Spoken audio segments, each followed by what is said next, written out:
So imagine spending, I don't know, an entire hour crafting the absolute perfect outfit. Oh, yeah. We've all been there. Right. Like you've curated the textures, the knitwear is just flawless, your trousers break perfectly over your boots, the whole color palette is totally dialed in. Hmm. And then you step outside into the freezing cold and instantly cover it all up in a shapeless zip-up sleeping bag. It is tragic. It really is. It is because for like 4 months out of the year, depending on where you live, your coat isn't just an accessory. It is literally your entire public identity. Exactly. So, welcome to the deep dive. Today, we are tearing into the mechanics of winter outerwear. We've compiled a massive stack of current fashion intelligence, specifically looking at the 2026 landscape to figure out how you can build a strategic outerwear toolkit. And it really is the ultimate style paradox, isn't it? Oh, totally. Like we obsess over our indoor looks and then we just surrender completely to the elements the second the temperature drops. Yeah. But the entire mission of our deep dive today Mm. is to fundamentally shift how you approach that top layer. Right. No more surrendering. Exactly. We're moving past that old binary of, being freezing but stylish versus being warm but looking like a walking marshmallow. Which is a very real fear. It is.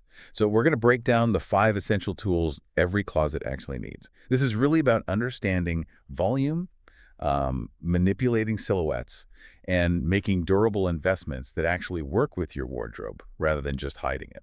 You know, I look at winter layering a lot like architecture. Okay, I like that. Yeah. So if your outfit, like the sweater, the denim, the tailoring, Hmm. if that is the interior design of a building, then your coat is the exterior facade. Oh, absolutely. It dictates the entire first impression from the street. So if Yeah. that facade is crumbling, or if it totally clashes with the care you put into the interior, the whole structural aesthetic just falls apart. That makes total sense. Right. Like nobody knows you have this beautiful mid-century modern masterpiece going on inside if the outside looks like a brutalist concrete bunker. Right, right. So we need to fix the facade.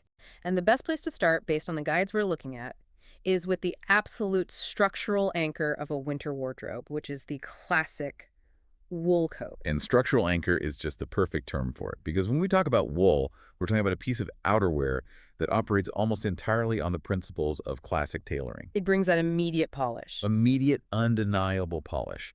But what's fascinating is the actual mechanism behind why it has remained the undefeated champion of winter elegance for literally centuries. Yeah, why is that? Because a lot of people just think, well, wool is thick, therefore wool is warm. Right, they think of it as just a heavy blanket. Exactly. But it's actually much more active than that. Wool is an active fiber. At a microscopic level, wool fibers have this natural crimp to them. Like a little wave. Yeah, exactly. And those crimps create thousands of tiny overlapping pockets of dead air. So when you put a wool coat on, your body heat warms up that trapped air, and it creates a personalized microclimate right against your body. Wow, so you're wearing your own little climate. You really are. Yeah. But, and this is the crucial part for city living, because those fibers are naturally porous, wool actually regulates temperature and breathes in a way that synthetic fabrics just can't match. Oh, which solves one of the most maddening problems of winter living. The subway sweats. Yes. There is nothing worse than surviving a 20-degree street, walking into a heavily heated coffee shop, or stepping onto a packed, sweltering subway car and instantly feeling like you are trapped in a sauna. That's the worst. Your core temperature spikes, and you literally start sweating through your meticulously layered interior outfit. Precisely. And wool prevents that. It vents that excess heat and wicks away moisture, which keeps that microclimate completely stable. That's incredible. Functionally, it's brilliant. And aesthetically, it serves as the great equalizer. I mean, you can take a camel, black, or charcoal gray wool coat and just throw it over almost anything. Right, the versatility is huge. Exactly. You could be wearing a highly formal suit, or you could be wearing relaxed denim and a hoodie. The second that tailored silhouette goes on, with its sharp shoulder lines and structured lapels, it pulls the entire look into focus. It creates that really authoritative V shape. Yes, exactly. Because the lapels draw the eye up to the face, the structured shoulders broaden the frame. It's just effortless power dressing. You add a scarf, and a pair of leather gloves, and suddenly you look incredibly luxurious. You feel like $1,000,000. You really do.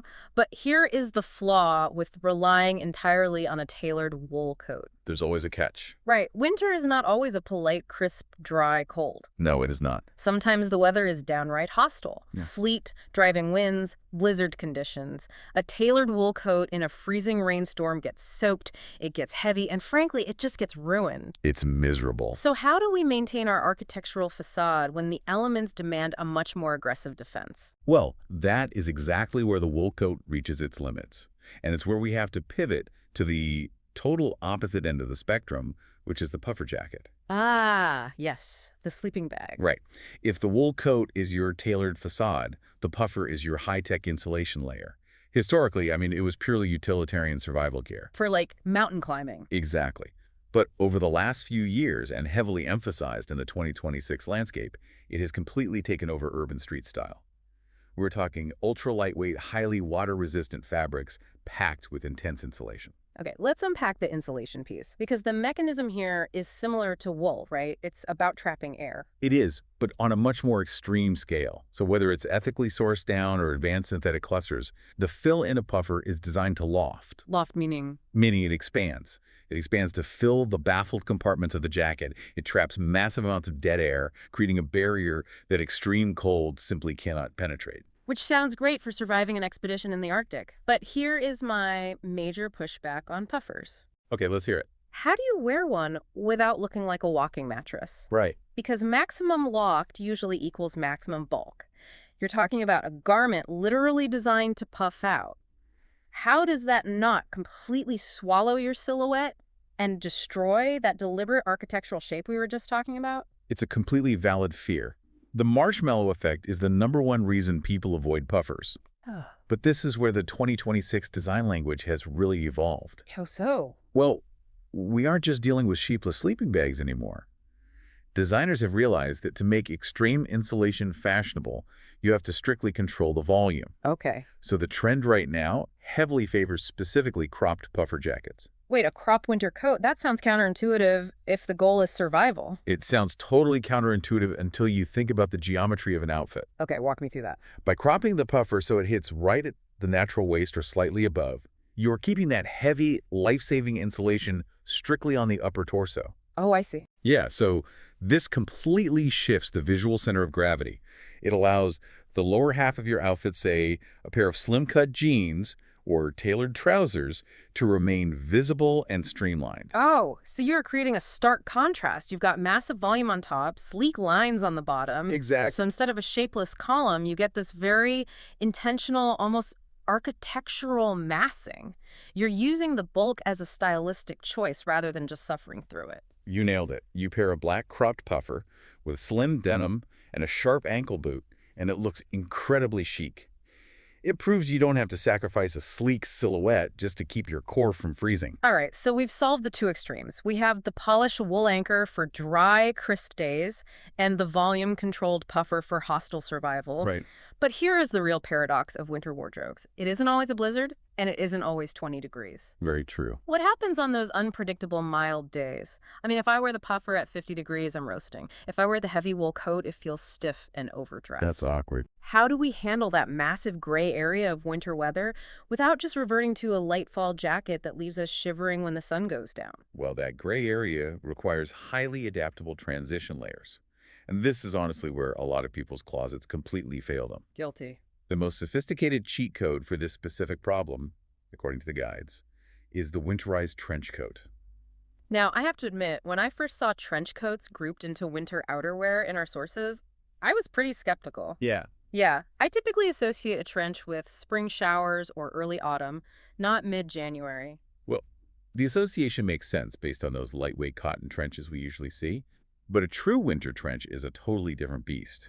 We're looking at heavy gabardine fabrics, densely woven, and treated to be highly water-resistant.